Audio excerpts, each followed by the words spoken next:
This is big time. We got a lot to say today. So we're going to get through the articles. They're coming for the kids. And then I'm going to show you how weak people are, and I'm tired of it. So let's get right to they're coming for the kids.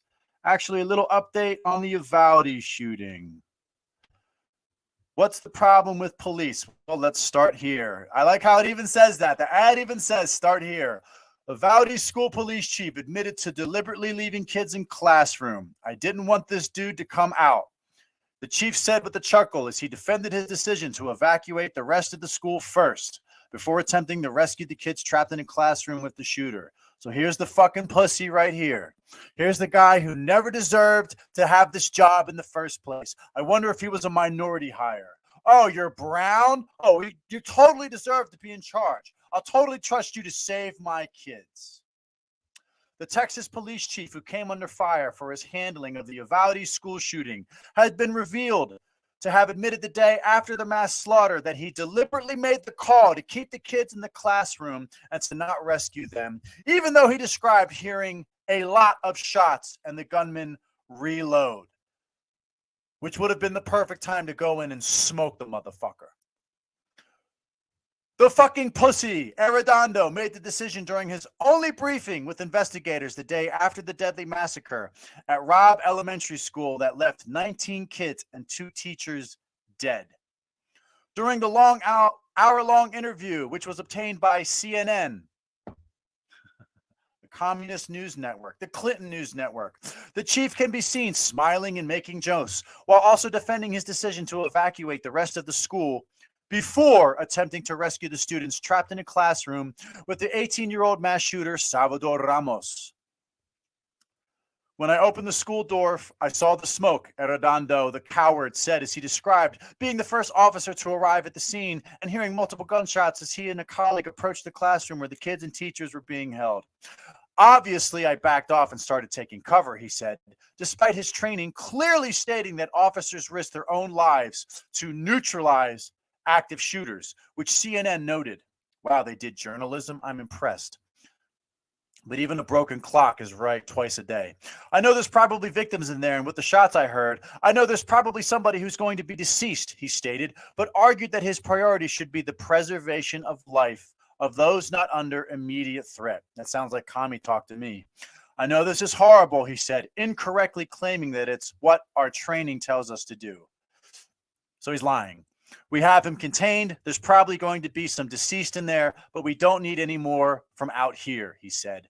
CNN noted that Arredondo had just a few months earlier received active shooter training, which states, fix my microphone here. First responders to the active shooter scene will usually be required to place themselves in harm's way and display uncommon acts of courage to save the innocent. Well, I don't know. Is that true? In 2005, after the Parkland shooting, didn't the Supreme Court say that police have no duty to act? Does everybody just forget what the fuck happens in our country? A full 77 minutes later, so after the kids and teachers were dead, authorities on the scene finally burst into the room and confronted Ramos. And that's not even the full story either. Some guy was getting a haircut, took the shotgun from his barber, went into the school, and they killed the motherfucker. We're going to get scrutinized. I'm expecting that. We're getting scrutinized for why we didn't go in there, he said. He claims he was unable to communicate with dispatch. And despite acknowledging that he heard the gunman reload, which is the opportune time to go in and shoot him, you heard him reloading. He's clearly out of bullets. Remained focused on clearing the rest of the school and getting more cover. I didn't want this dude to come out, he said with a chuckle. Wood chipper. I didn't want him to pop up somewhere and run off. He also blamed the delay on being unable to locate a key to unlock the door, even though a Texas Senate hearing later heard that the door was unlocked the whole time and that nobody even tried to open it. Right, because nobody was told to think to try the door. This newly revealed interview was the only one Arredondo, the coward, gave as he stopped cooperating following the many accusations of being a disastrous response. The chief was fired from his position when the Uvalde School Board in August. Okay, everybody caught up to speed? So that wasn't they're coming for your kids. That's stop depending on others to save them. You are a parent. You are the first line of defense. Now, here's another, they're coming for your kids. 45-year-old non-binary man offered tampon sponsorship, scolds women for policing gender roles.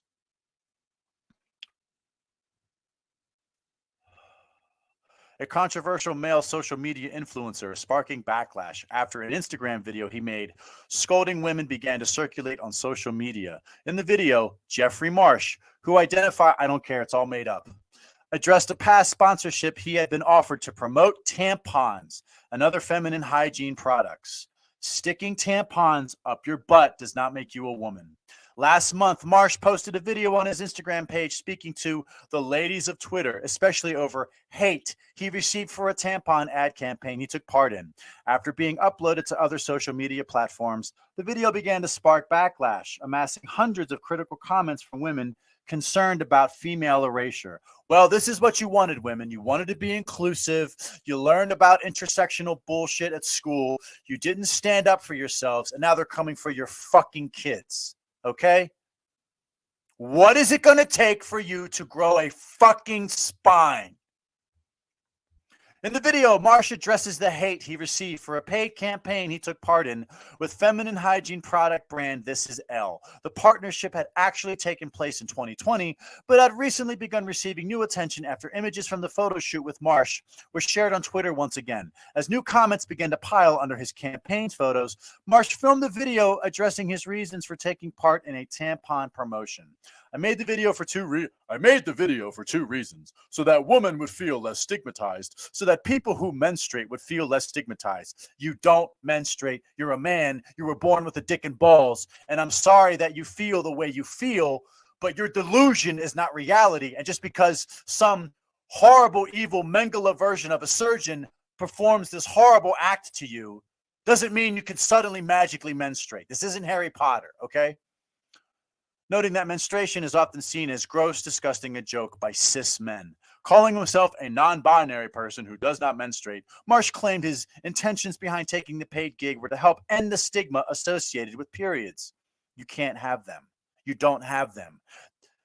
When men who are confused, when white men who go to school, when white children who go to school and told they're evil, and the only way they can escape everybody hating them is to suddenly assume a marginalized identity, which is this trans thing.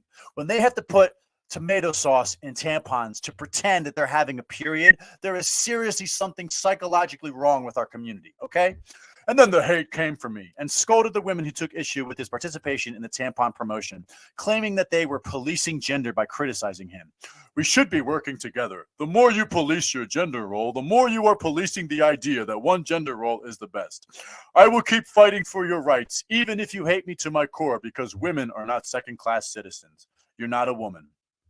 Marsh's claimed reason for his participation in the ad campaign fell flat on social media, with many pointing out that Marsh frequently uses the term TERF, right, trans exclusionary radical feminist, when addressing women who vocally support the basic rights and safeguarding of women and children. TERF, an acronym for trans, what I just said, is often used in a derogatory fashion and coupled with threats and abuse. Right.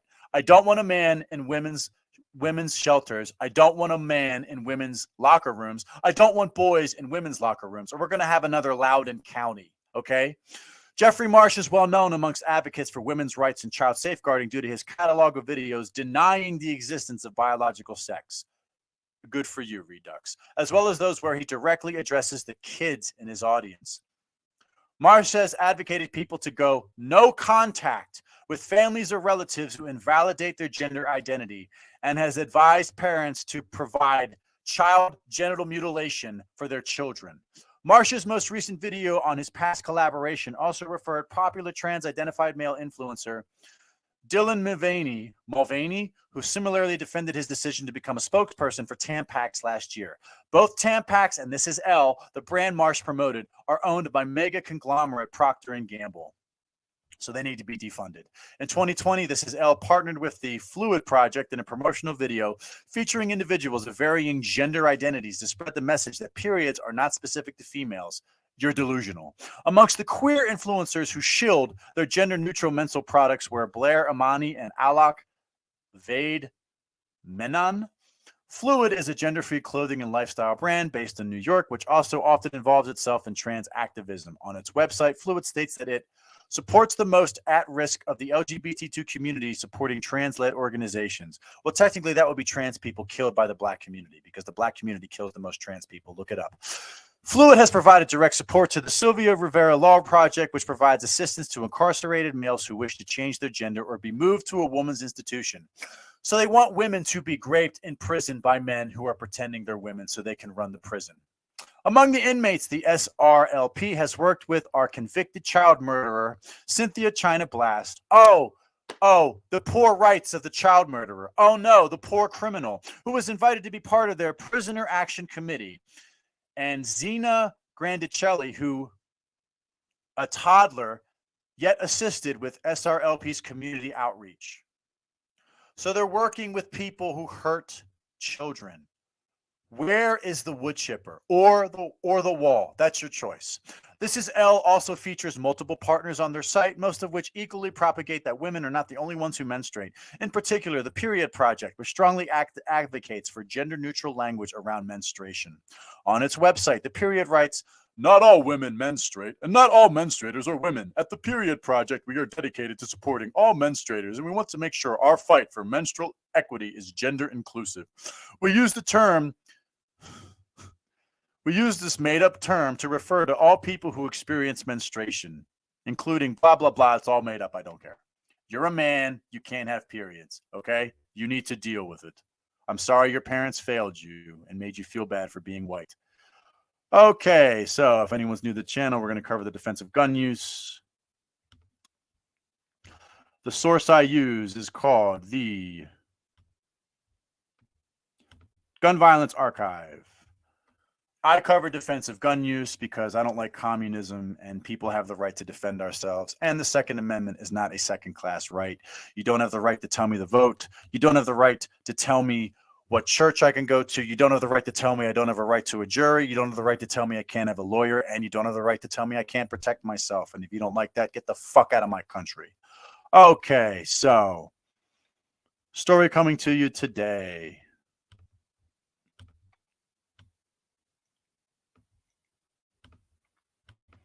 We have a break-in. Henderson police investigate break-in, shooting that left one injured. So unfortunately, the victim was shot. However, let's read. One victim is hospitalized with non-life-threatening injuries after confronting two men who forcibly entered a home in Henderson, the city's police department says. At approximately 3 a.m. Thursday morning, Henderson police and fire were dispatched to the 400 block of Tranquil Peak Court in reference to a report of a shooting. Preliminary investigation suggests two men made forced entry into the victim's residence, and the victim confronted the suspects, resulting in an exchange of gunfire.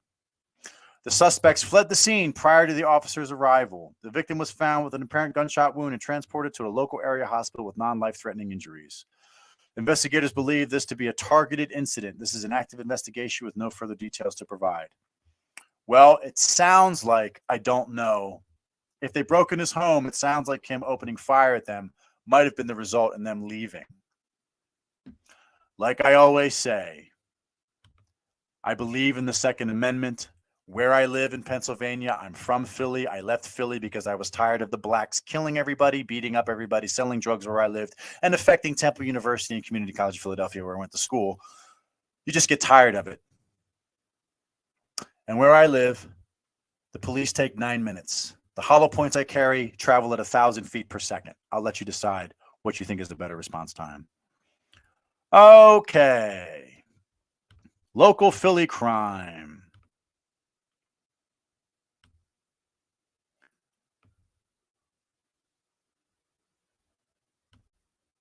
Not sure what happened here. Let's take a listen. Right now at 4, the search is on for suspects in a quadruple shooting that left 3 people dead. In surveillance camera captured various angles of the crime in progress, but what unfolded was so brutal we can't show you on TV. It is Tuesday afternoon. I'm Sarah Bloomquist. And I'm Brian Taft. The big story on Action News today is the investigation into last night's cold-blooded ambush killing of 3 young men. Police say they were gunned down after a... And I know what people are going to say to me, oh, big time, Big time. You think you're going to be able to take off? You think you're going to be able to take on 3 people shooting at you with guns? You think you're Rambo? You think you're John Wick? You're correct. In this instance, I'm probably going to die. You're probably right. But you know what? I would rather ask for the ability to try to take 1 or 2 of them with me than I'd rather reach for the gun than the cell phone. Because you know who wasn't here? The police. Shopping trip and more than 50 shots were fired. Action News reporter Maggie Kent is live at police headquarters with an update on the search for the gunman. Maggie. Sarah and Brian, these shooters were lying in wait. On surveillance video, you could see them waiting for about 20 minutes for the victims to walk by. When they did, they unloaded a barrage of bullets, killing, injuring another, and then they even ran them over with a car. You see the suspects get out of a waiting minivan, guns drawn. They immediately start firing. The target of their bullets, 4 men who had just come back from a trip to the mall, 18, 19, 24, and 28 years old. They were ambushed at the intersection of Roland and Guilford Streets. We paused the graphic video. It just like kept going and going, you know? It was like... The shots kept coming. Police say they marked more than 50 bullet casings on the ground. After they were hit, some of the victims were run over by the shooters who drove off in that same van. And every community does this, right? Every single community has this violence problem, right? Investigators say the 18 and 19-year-old victims died at the scene. There was 2 people laying in the middle of the street that they weren't doing anything with, so they were dead, and then later they came in and they had them covered up. The 24-year-old was rushed by private car to Nazareth Hospital, where he was pronounced dead. One guy was laying on the ground, but he was still moving. Yeah, so it was, I think somebody picked him up and put him in the truck and tried to get him to the hospital. The 28-year-old victim. And that's common in Philadelphia. The police do that. It's called scoop and go or scoop and run. One of the few cities in the country where the police actually provide that service. And there are still people, stupid black people and stupid white people, who say defund the police. Insane. Got into a nearby house where medics. How many drive-bys have you been near where you picked up somebody and drove them to the hospital? Would you do that? Transported him to the hospital. He is in critical condition. It's a tragedy, man. You know, it's such a waste. You know, all these young people, you know, they had so much potential, I'm sure, in their life. You know, they have. Yeah, which young people? Which group? See, here it comes again. Here it comes. We're all the same. We all commit the same amount of violence, right? Oh, we're all the same. Guys, the Asians are doing it. Guys, the Ashkenazi small hats are doing it, right?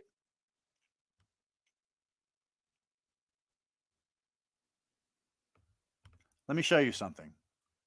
I'm getting tired of this. Let me show you something.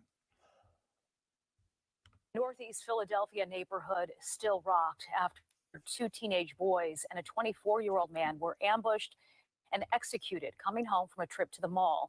Jennifer, police met with the community tonight. Understandably, neighbors just want to know if it's safe.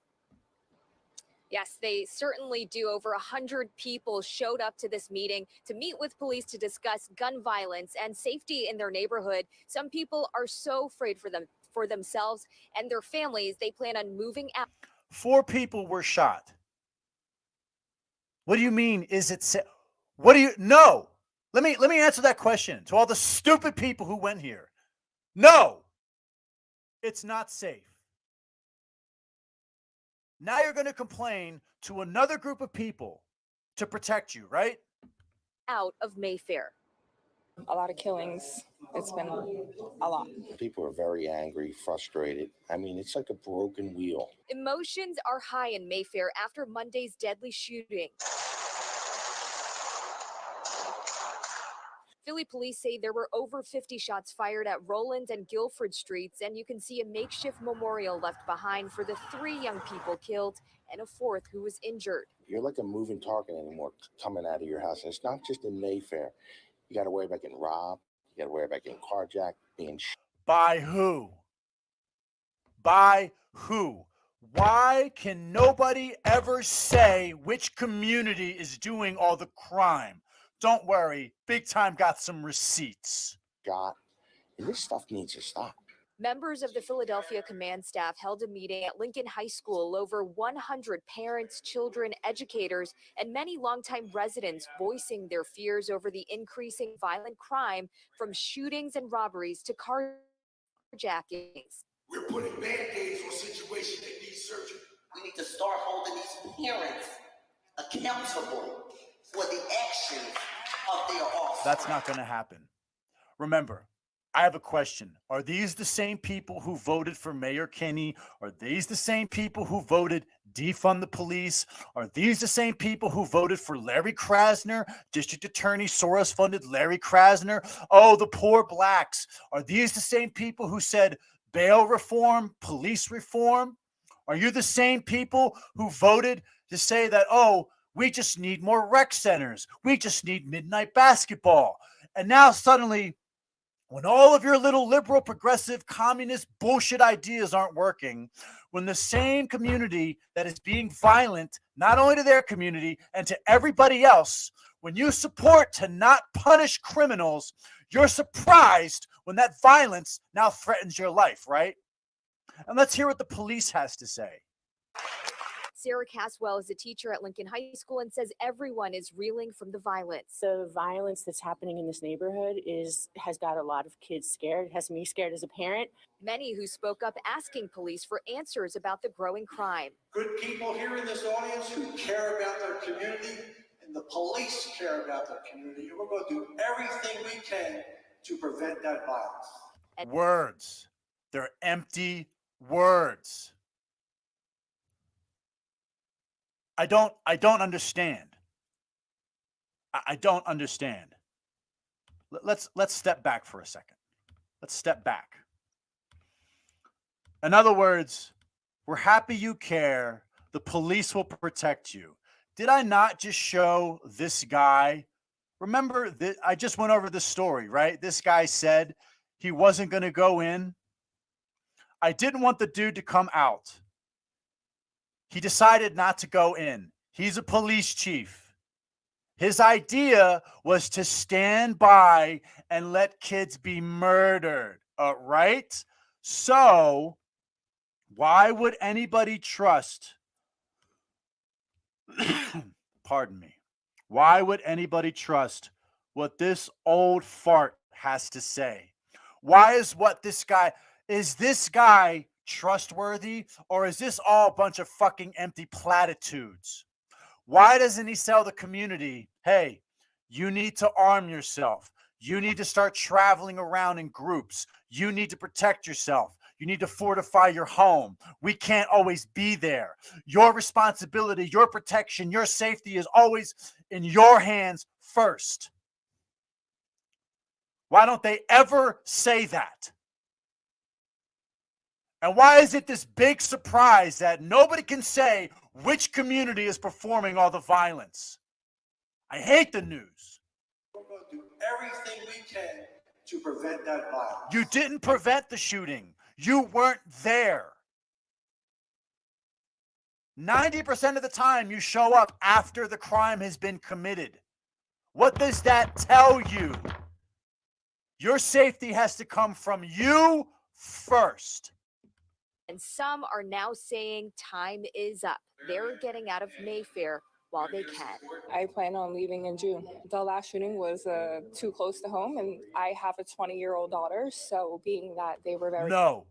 Did you vote for Krasner? Did you vote to defund the police? Did you vote for bail reform? Did you say, oh, the black people are just these poor, misunderstood puppies, and we have to just, we have to spend more money and be held by them by extortion and give them more of our tax dollars so we can always find something for them to do so they don't become violent? Then you stay there. So in other words, you're part of the reason Philadelphia is fucked up and violent. You stay there. You fix it. Don't come out here where I live and fuck up where I live.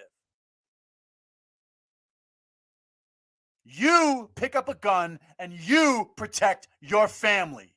You are her mother. That is your job. Otherwise, don't open your legs and have children. It's pretty simple, right?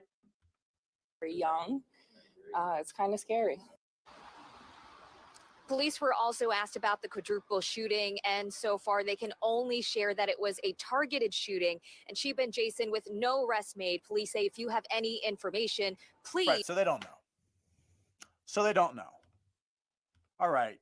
Now, for anyone's going to come on me and say, "Hey, big time, all races are doing it." Yeah, Chinese people and Indians and Middle Easterners and Ashkenazi small hats and white conservatives with MAGA hats at 2 a.m. with bottles of bleach and nooses are walking around committing carjackings. Oh, I got a couple videos for you. Hour with one man's harrowing story you will see only right here on Action News. Yeah, last week, Jerry Holloman nearly became the city. Yeah, blah, blah, blah. Get to the video. Which is the mistake that I made. And after I finished from the store, I turned around and looked back, and I seen a guy kind of inside my driver's window, reaching in. Holloman approached the man, This guy voted for Krasner. telling him to get away from the car.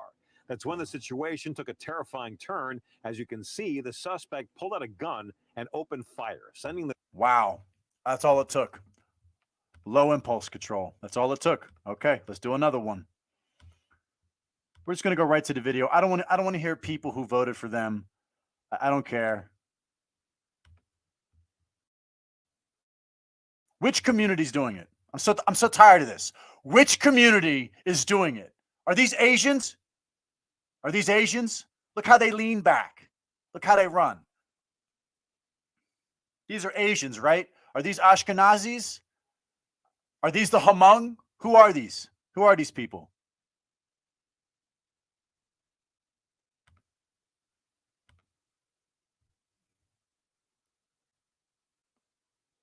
Right. Okay. Who's that? Let's do another. I'm so tired of this.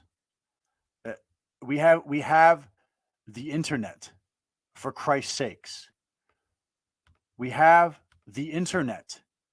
You can see who they are. Charged with carjacking a mother and her daughter right in front of their Northeast Philadelphia home. Police. Who's that?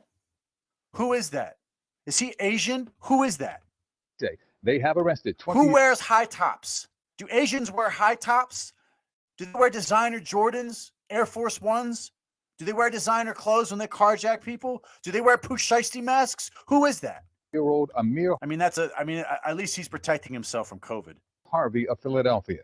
The carjacking was caught on. Who is that? Oh, look, it's a Korean. I'm so tired of this. I am so fucking tired of this. Let's do another one. Let's do 2 more, because people don't seem to be getting it. It's everybody, right? It's everybody's fault, right? Everybody's committing the same amount of violence, right? Look, here's some white MAGA conservatives. Look, let's watch the video.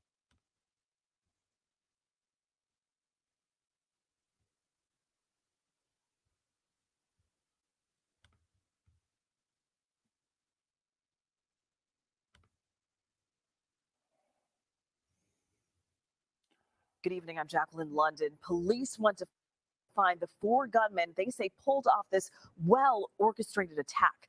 NBC 10's Aaron Baskerville is joining us now from the gas station in Germantown, where this happened. So scary. Aaron. We showed them. What do you think about what you're seeing? That's terrible. You see 4 gunmen hop out of He a voted white for mini- Krasner, right? He voted Democrat. He voted for Krasner. He voted for all these, the poor blacks. Let's go easy on them, right? I'm tired of it. I'm so fucking tired of it. If I have to see one more person saying, but, you don't have to protect your property. Yeah, fuck you. I'm so tired of this.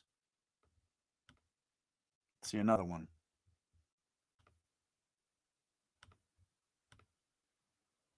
Oh, no, that's the parking lot guy. That's not the one I want to do. Let's see.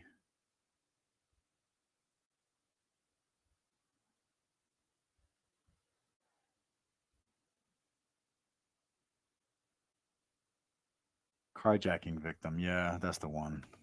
I have a bunch here, but it's like, let's do one more. Carjacking victim speaks out.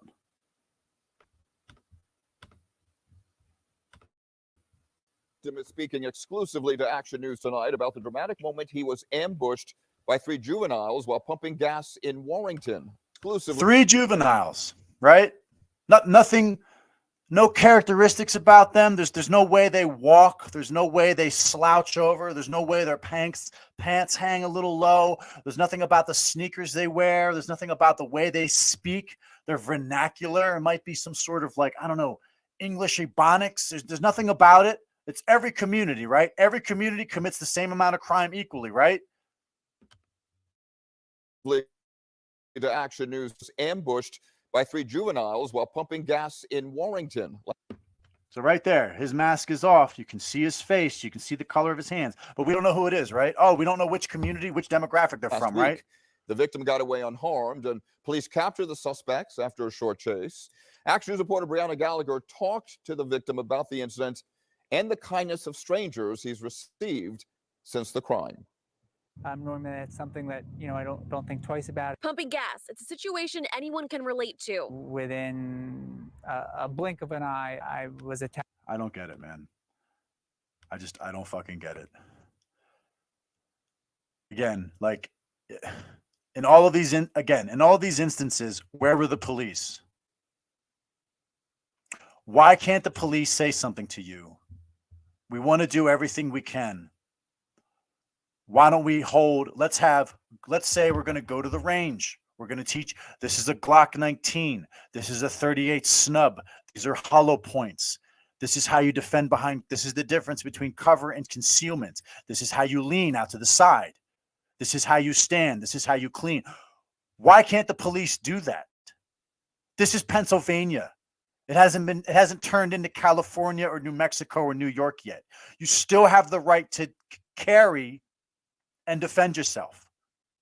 I just showed a police chief who didn't value the lives of children. He valued his own. He sacrificed and broke his oath to make himself look like the good guy.